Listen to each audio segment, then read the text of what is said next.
नमस्ते।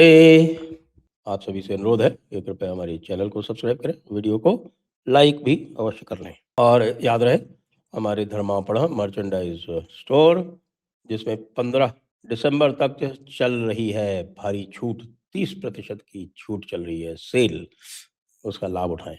ममता दीदी ने आखिरकार वह कह ही दिया जो हम सभी अनुमान कर रहे थे, और वो ये कह दिया कि भाई देखो, यदि मैं एसआईआर को अपोज करती, एसआईआर का विरोध करती, तो उसको कॉन्स्टिट्यूशनल ब्रेकडाउन बता के प्रेसिडेंट रूल लगा दिया जाता।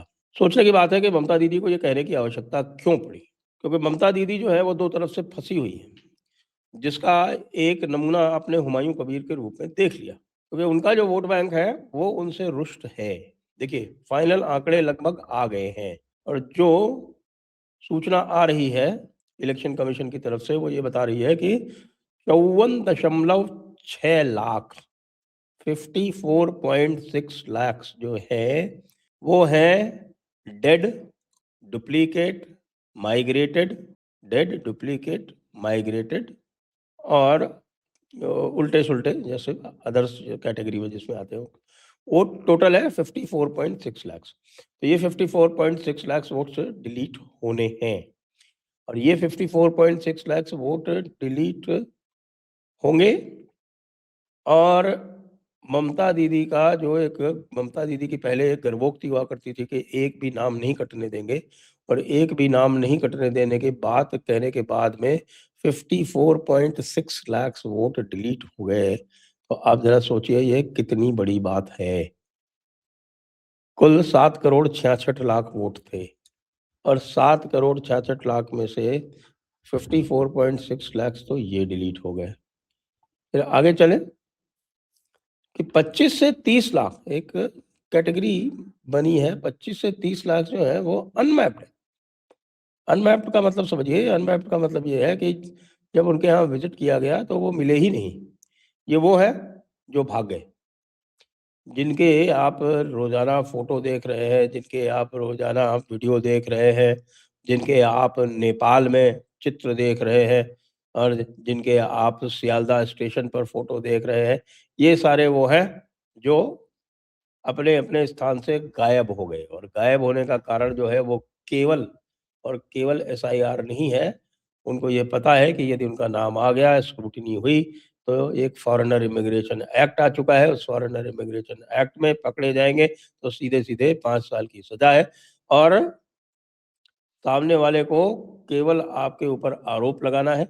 आरोप गलत है ये सिद्ध भी जिसके ऊपर आरोप लगाया गया है, जो आरोपी है उसको ही सिद्ध करना है।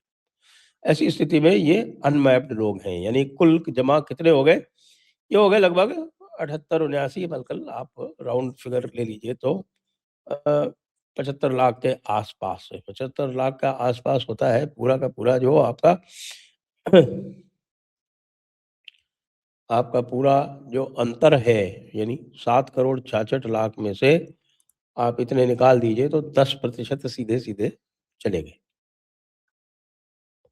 अब जरा पिछले चुनाव के आंकड़े आप यदि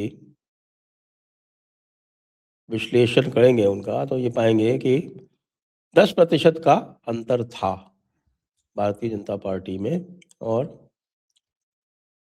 तृणमूल कांग्रेस में। यानी जो टोटल जो वोट पोल हुए थे, उन पोल्ड वोट में 2,48,000 वोट मिले थे भारतीय जनता पार्टी को, और 2,76,000 वोट मिले थे, सॉरी 2 करोड़ 48 लाख मिले थे भारतीय जनता पार्टी को, और 2 करोड़ 76 लाख वोट मिले थे तृणमूल कांग्रेस को, और बाकी अन्य को मिले थे 28 लाख और 10%, यानी 2.8 लाख वोट से 1% का अंतर आ रहा है पिछले चुनाव में। तो इस बार चूंकि मुझे लगता है कि 7,66,000 से अगर लगभग 80 लाख कम हो जाएंगे, तो फिर वो और भी कम हो जाएगा, आपका बचेगा कोई 6.5 करोड़ के आसपास, या मान लीजिए 7 करोड़ के आसपास चल लीजिए, दे देते हैं तो 7 करोड़ के आसपास आपका पूरा इलेक्ट्रल रोल आएगा। और इस 7 करोड़ में से जो पोलिंग होगी, वो अनुमान किया जाता है कि वो पोलिंग होगी लगभग 76% मान लें तो लगभग 5 करोड़ की पोलिंग होगी। अब इस 5 करोड़ में से भाई साहब, इस 5 करोड़ में से आप ये देखें कि कितना बड़ा इम्बैलेंस हो गया है कि ये जो कटे हैं, डुप्लीकेट हैं, ख़ास तौर से ये जो 55 लाख जो है और ये जो अनमैप्ड है, ये 100% पोलिंग इनकी हो रही थी और ममता दीदी का जो ऑर्गेनाइज़ेशन था, वो इतना ज़बरदस्त था, इतना कसा हुआ था और उसने एक-एक वोटर की मैपिंग इस तरीके से कर रखी थी कि उस एक-एक वोटर का वोट पड़ता था, चाहे वो स्वयं डाले, चाहे कोई दूसरा डाले। ऐसे ही थोड़ी ये 82% पोलिंग हो जाती है। अब हुआ ये है कि ममता दीदी ने कॉन्फिडेंस बहुत दिया लोगों को और कहा कि किसी का भी वोट कटने नहीं दिया जाएगा। इतना कहने के बाद में जब पूरी तरह से वोट कट रहा है, तो जो ममता दीदी का कोर वोट बैंक है, उसमें बहुत ही असंतोष है। और ये असंतोष जो है, वो मियाँ-भाइयों में और भी अधिक है क्योंकि उनको ये लग रहा है कि डिस्प्रोपोर्शनेट रूप से उनकी कम्युनिटी के वोट अधिक कटे क्योंकि गड़बड़ भी वही अधिक किया करते थे।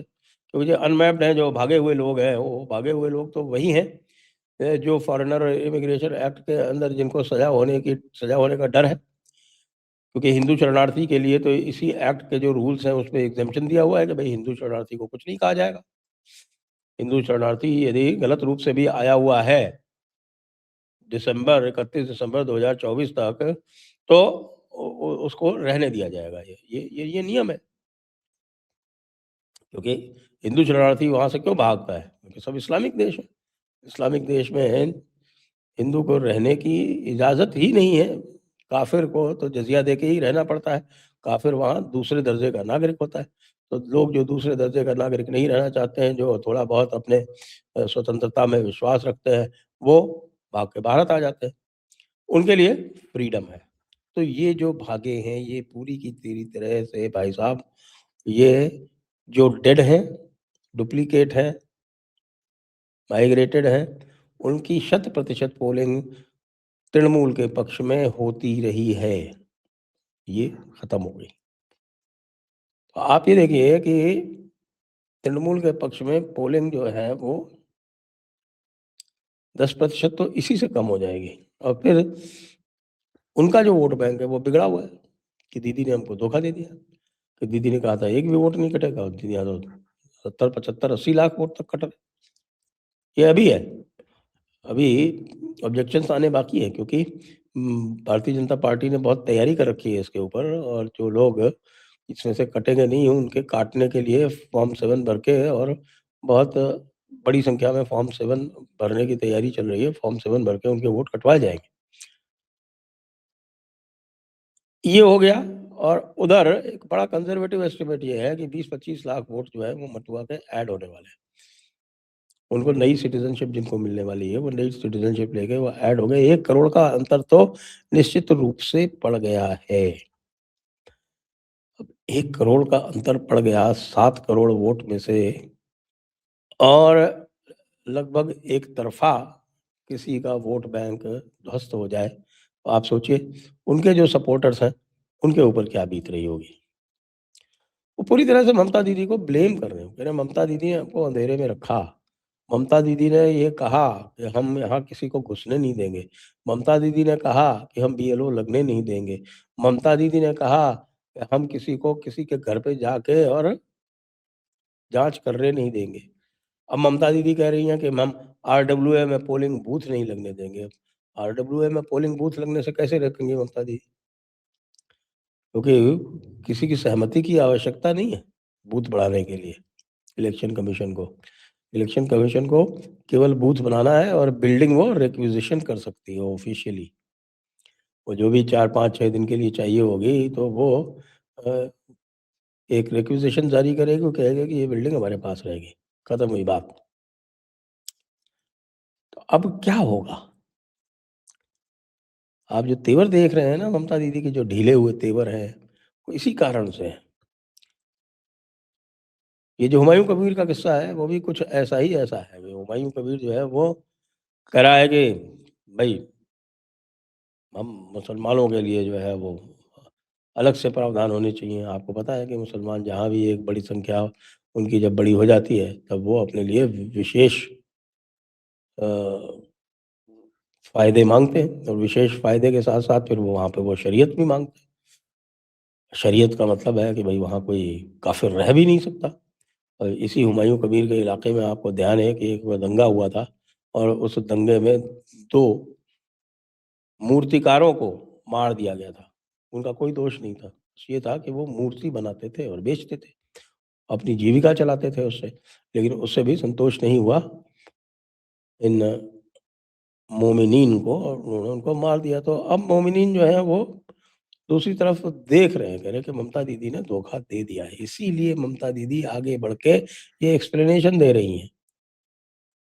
तो जब ये एक्सप्लेनेशन दे रही है, तो उनमें से जो कुछ हॉट हेडेड लोग हैं, वो ये भी कह रहे हैं कि भई अगर आपकी सरकार गिरती थी, तो आप गिर जाने देते, आप अपना कमिटमेंट दिखाते, आप अपनी प्रतिबद्धता दिखाते मुसलमानों के प्रति कि सरकार गिर जाती, तो क्या हुआ? आप उतने पे भी आप डटे रहते और सरकार गिरने के रिस्क पे भी अ, जो आपने कमिटमेंट किए थे, उनको पूरा करते, हमारी रक्षा करते, वो नहीं हुआ।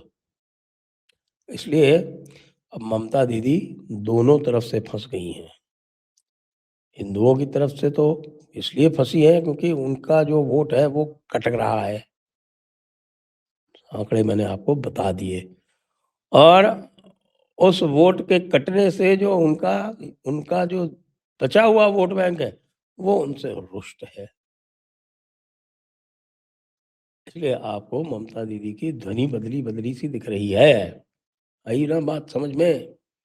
देखिए, आगे बस और भी रोचक होगा ये मामला और हम लगातार इस पर दृष्टि रखे रहेंगे। जय हिंद, जय भारत, वंदे मातरम।